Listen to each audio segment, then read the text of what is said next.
Imagine a courtroom on a Tuesday morning, ordinary, predictable, until one moment turns the air electric. The wooden benches creaked as people shifted, waiting their turn. Sunlight spilled through tall windows, cutting lines of gold across the worn floor. Somewhere, a guard's coffee hissed as it cooled. Judge Frank Caprio entered quietly, nodding to the clerk, his warmth disarming even the most nervous defendants. But this case was different from the start. A teenager, 17, maybe 18, stepped forward. Hoodie pulled up, baseball cap turned backward. One hand in his pocket, the other clutching a phone like a shield. The clerk called, "Case of Alex Klein." The boy didn't move. Caprio's voice broke the silence, gentle but firm. "Good morning, young man. Are you Alex Klein?" Alex smirked. "Guess so. If it matters." The judge raised an eyebrow. "It doesn't matter to me. But it might to you." A few quiet laughs rippled through the room. Alex rolled his eyes, slouching deeper into his chair. His offense, 47 miles per hour in a 25 zone, right outside a school. Caprio flipped through the report. "You were speeding in a school zone, Mr. Klein. That's not just a fine, that's a risk." Alex shrugged. "Look, I was late. Nobody got hurt. What's the problem?" "The problem," Caprio said, still calm, "is that laws exist to stop things before they happen."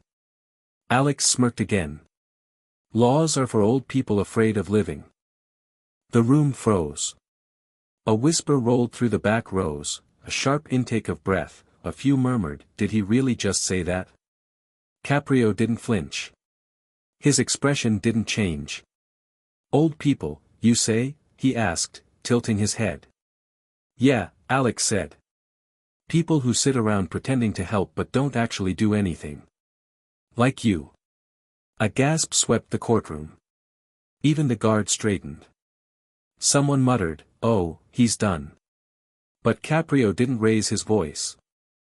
He didn't threaten or scold. He simply folded his hands and leaned back in his chair. "Son," he said quietly, "I usually decide who deserves punishment. But today, I'm wondering who really needs to learn something here." The silence that followed felt heavier than anger.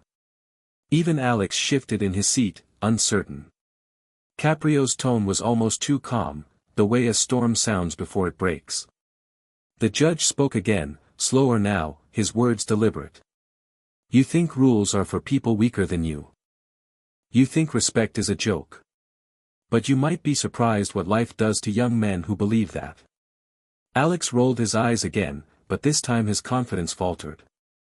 His fingers tightened around his phone. Caprio's gaze softened slightly.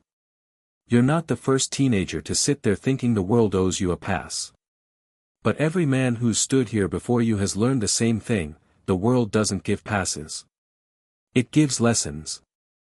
He paused, letting the words hang in the air like a verdict. Then, almost conversationally, "So, Mr. Klein. Before I decide what happens next, tell me. Do you even know why you're here?" Alex gave a small, defiant smile. "To pay some stupid ticket?" Caprio smiled back, but it wasn't friendly. "No," he said softly. "You're here because sometimes, fate puts us in front of a mirror. And it wants us to look long enough to see who we're becoming." A hush swept the room. For a moment, even the boy didn't have an answer. The judge set his file down, folded his hands again, and said quietly, "Let's start from the beginning. Where are you watching from? Let me know in the comments below, and don't forget to subscribe to this channel." Caprio didn't reach for the statute book. He folded his hands and watched the boy as if the file were written on his face. "Alex," he said, "humor me. Tell me what you think matters about you. Not the citation. You." The kid shrugged, jaw set. "North Providence. Small apartment. Mom works nights and mornings. No dad.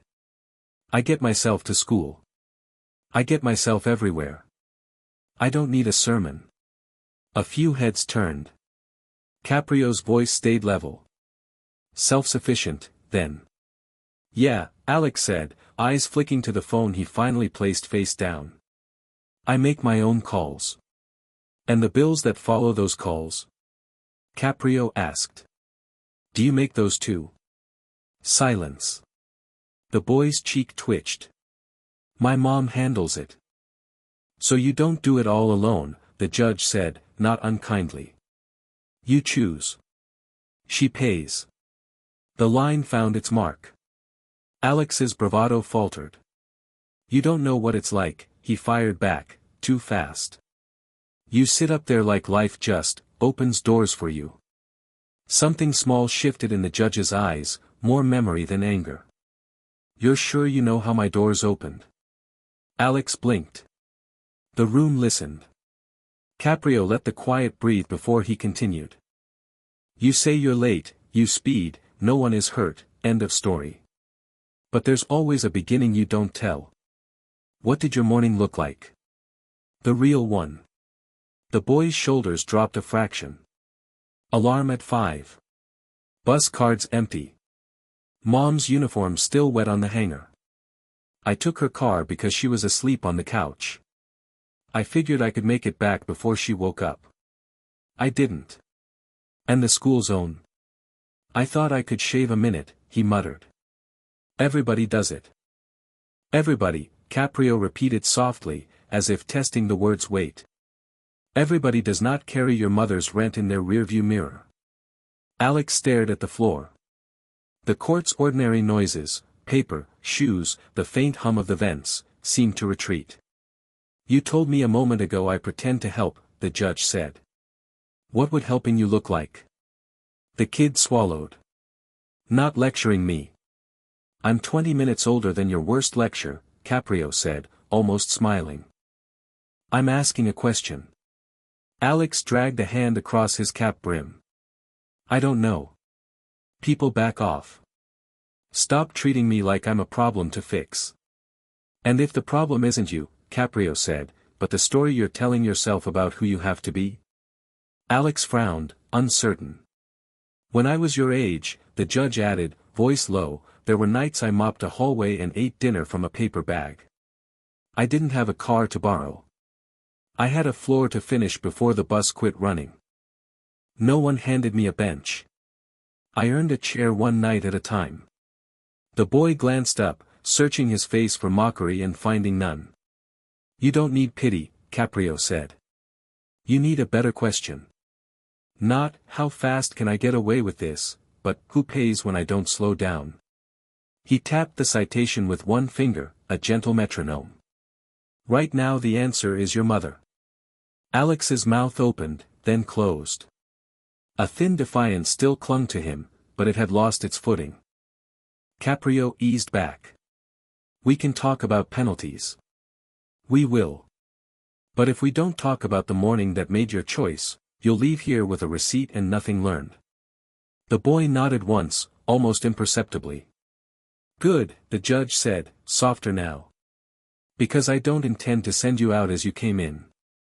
Caprio turned a page in the file, scanning something the clerk had underlined in red. His brow furrowed, not from irritation, but recognition. Alex, he said evenly, this isn't your first citation. There's one more from 2 months ago. Same car. Same street. But unpaid. The boy tensed, eyes narrowing. So what? You gonna double it? The judge didn't answer. He tapped the paper lightly. That ticket was issued on Veterans Day. Says here you left school before noon. Why? The question landed like a dart. Alex's jaw tightened. I just didn't feel like being there. That's not much of an answer, Caprio said. I don't owe you one. No, the judge replied quietly, you owe it to yourself. The boy stared at the floor, arms folded. A long pause stretched between them. Finally he muttered, they had some assembly that day. For the veterans. The whole gym was covered in flags and names. And you didn't want to be there, Caprio said. Alex's voice was thin now. Everyone kept asking about my dad. Teachers, friends. Wasn't your father a Marine? Are you going to speak in the ceremony? They don't get it. He's not a story. He's gone. The air in the room shifted. Someone coughed softly, then silence again. Caprio leaned forward, elbows resting on the bench. How long has he been gone? Since I was 12. The boy's eyes glistened for a moment, then hardened again. Afghanistan. He didn't make it home. They gave us a folded flag and a speech about honor. That's all. The judge let out a slow breath. I'm sorry, son. Alex shook his head. Don't be. I hate that word, honor. Everyone says it like it fixes things. It doesn't fix the nightmares my mom still has. Or the letters we never opened because they smelled like sand and smoke. Caprio didn't interrupt. He knew that when someone finally speaks from that deep place, you don't fill the silence, you hold it. After a moment, the judge said quietly, and since then, every rule feels like a reminder of what you lost. Alex looked up, surprised. Maybe. Yeah. Like everyone expects me to be like him, strong, brave, perfect. I can't be that. I don't want to be that. Caprio nodded slowly. You don't have to be him. But you can still carry what mattered to him. What do you know about what mattered to him? The boy snapped. The judge paused, then spoke softly. I know he didn't serve so you could hate the world that's still trying to love you. That landed like a quiet blow. Alex froze, not angry this time, just disarmed. Caprio reached for a photograph on his desk, an old black and white picture in a frame, edges worn smooth. A young soldier, barely older than Alex, stood in uniform beside a dusty jeep. I had a brother who didn't come home, Caprio said. Korea. I was your age when they told my mother. I remember the sound of her dropping a plate in the sink. That sound never left the house. The courtroom had gone utterly still. So when I see a boy speeding through a school zone, Caprio continued, I don't see a criminal. I see a kid outrunning ghosts. But ghosts don't fade when you run, they follow slower, until they catch you. Alex's breathing hitched. He tried to speak but couldn't. Tell me something, the judge said gently. When you look in the mirror, do you see your father's face?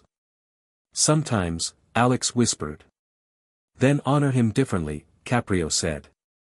Don't break things because you miss him. Build something because you remember him. Alex stared at the floor, the tension in his shoulders unraveling. For the first time, he didn't look like a rebel, he looked like a son trying to figure out how to exist without a map.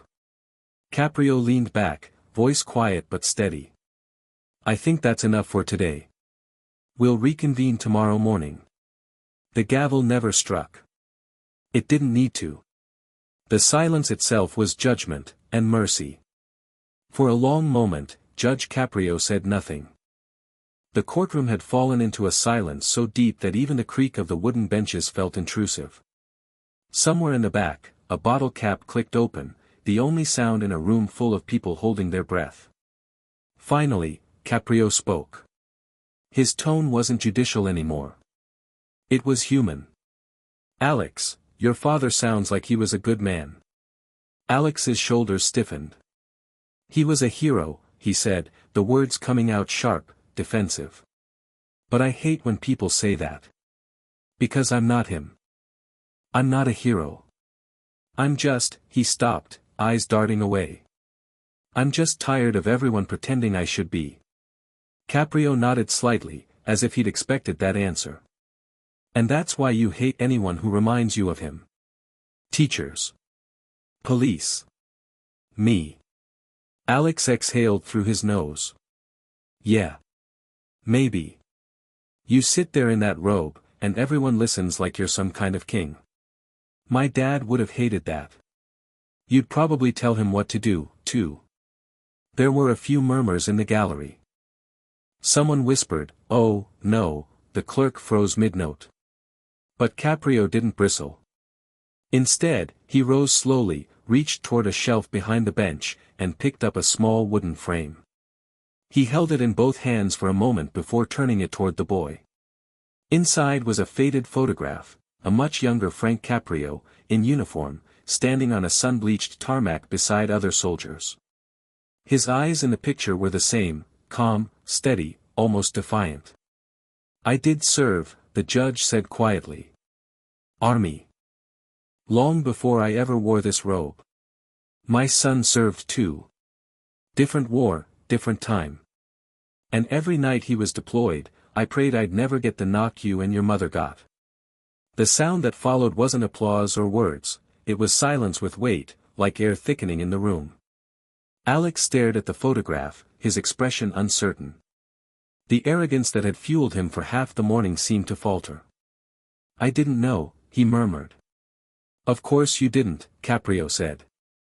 "You didn't ask. Because asking means caring, and caring means risking that it might hurt again." Alex swallowed hard. "You don't get it." "Oh, I do," Caprio replied softly. "Grief makes you angry at the world for continuing. You think it's easier to push everything away before it leaves you again. That's why you drive too fast. Why you talk like you can't be touched." Alex's hands, folded on the table, tightened until his knuckles whitened. He opened his mouth, but nothing came out. Caprio set the photograph down carefully, like something sacred. "You don't have to be your father, son. But you have to decide what kind of man you want to be when you stop running from his shadow." For the first time since the hearing began, Alex's voice wavered. "And what if I don't know who that is yet?"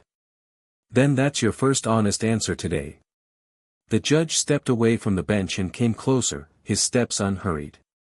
When he spoke again, his voice was lower, almost fatherly. "You think strength means never breaking. Your father knew better. Real strength is keeping your heart open when the world keeps giving you reasons to close it." Alex looked up, blinking hard. The sharp edge in his eyes was gone, replaced by something rawer, confusion, pain, maybe the beginning of trust. "Everyone keeps telling me to move on," he said. "But they don't understand. It's not that I can't. It's that I don't want to forget him." Caprio nodded once, understanding written plainly on his face. "You don't move on, Alex. You move forward, with him. The difference is everything." The boy let out a shaky breath. "You talk like you know what that's like."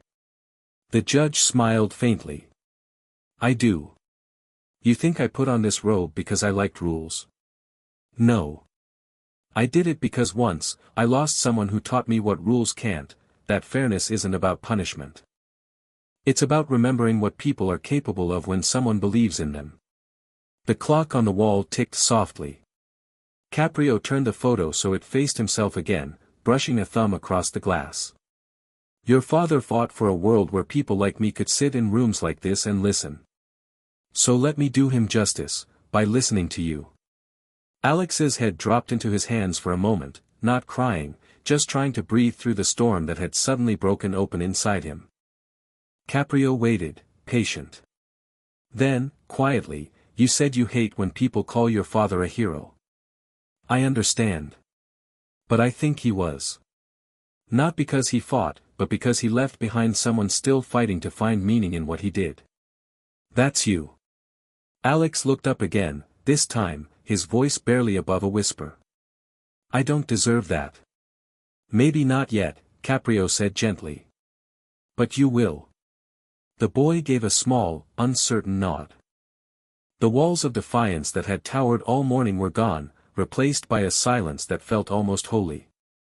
"Tomorrow," Caprio said, his tone steady again, "we'll talk about what comes next.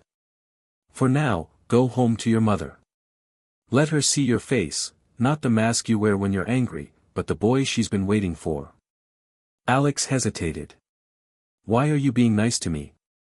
"Because someone once was nice to me when I didn't deserve it," Caprio said. "And it changed everything." He turned back toward the bench, voice firm but warm.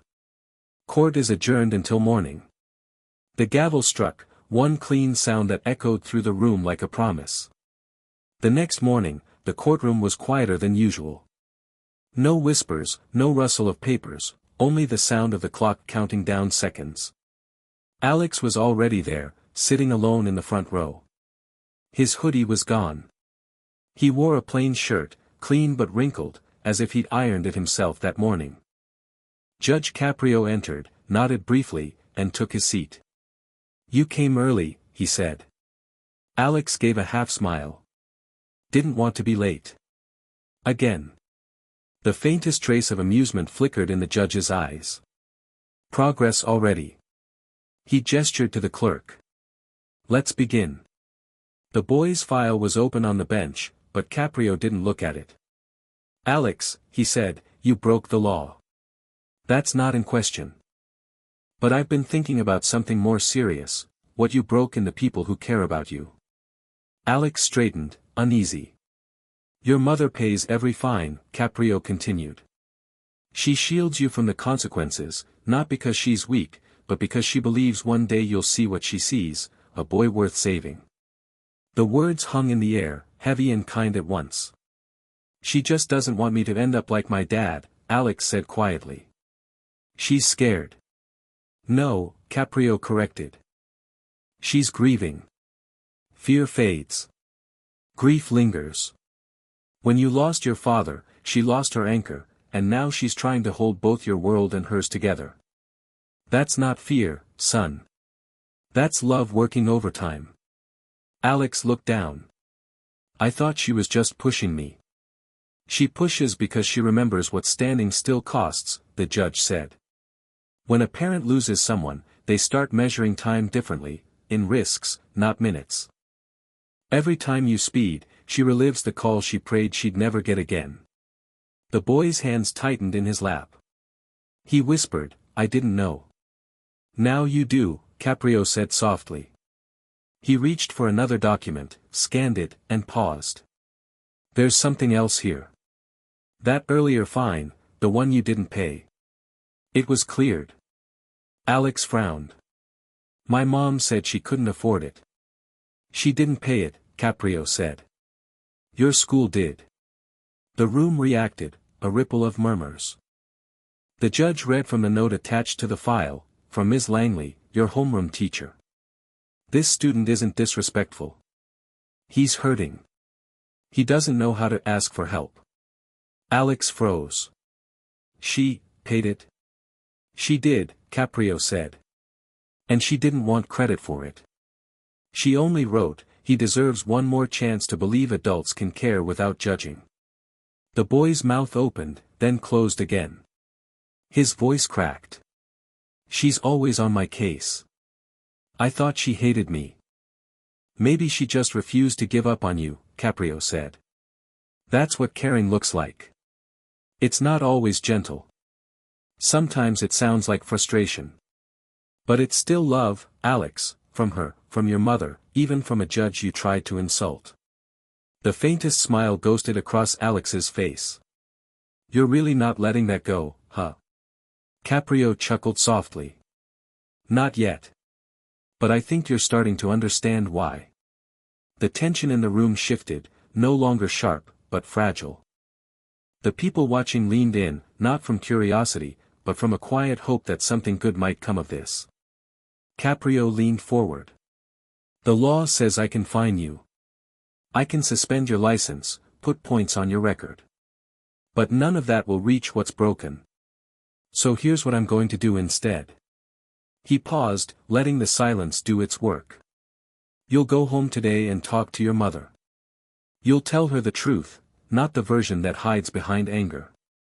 And tomorrow, you'll report to your school. Ms. Langley runs an after-hours program for students who need extra help.